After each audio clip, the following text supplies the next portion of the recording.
Welcome to another episode of How To with Saving Lady Africa. This week we're going to be teaching you how to seal off your interior wood with epoxy. Save you a lot of maintenance in the long run so that you don't get rotten wood like we did in the beginning. You'll need trusty scissors to cut your peel ply.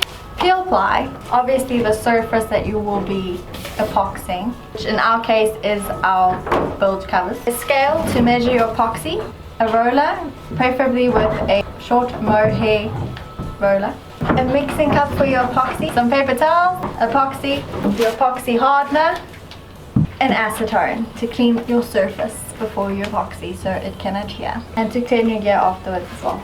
And also wear gloves to protect your hands from the epoxy. I've double gloved it because I get an allergic reaction to epoxy. So now we're going to cut our peel ply to size.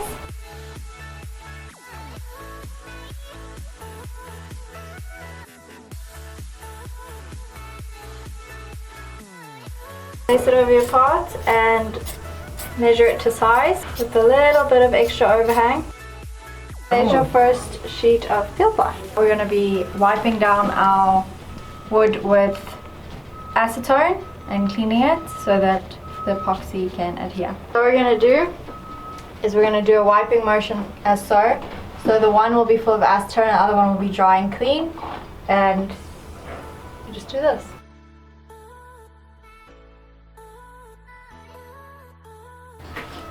So once you're ready, mix your epoxy and then stir it. First start off with your epoxy. Add your hardener. Use any stirring or mixing stick to mix up your batch for a minute. You can pour your content into a mixing tray if you want, or you can use it from your mixing bowl.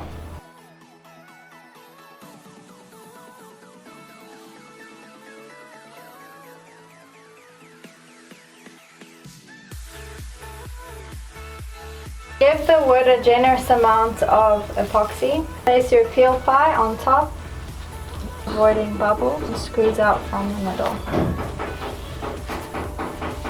Place another layer of epoxy over the peel ply, ensuring that it's completely saturated. So I've completed all of our hatch lids now and epoxy sealed them. A few tips that I can give you guys for when you are doing this yourselves. Ensure that you use slow to medium hardener depending on your temperature to ensure that your wood absorbs the epoxy. Another good point is that once you're done and you're done using your epoxy and your roller, an easy tip to do to dispose of it so you don't get resin on your hands when you take your gloves off. Hold your roller as you grab it off, pull it out.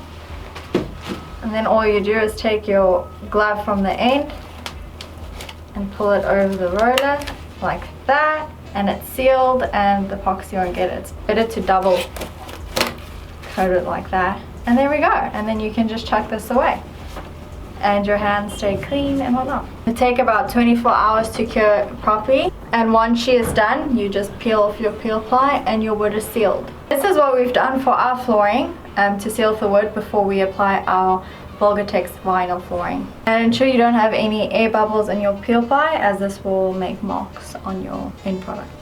So thanks for watching this video. If you enjoyed it, give us a thumbs up and go watch all our previous episodes if you're new to the channel. And Ricky has been super busy, so I was in charge of our how-to videos. So I hope you guys enjoyed it. If you want to see how we transformed this boat from scratch, go watch one of our first episodes and you can see how the whole transformation occurred. Thanks for watching.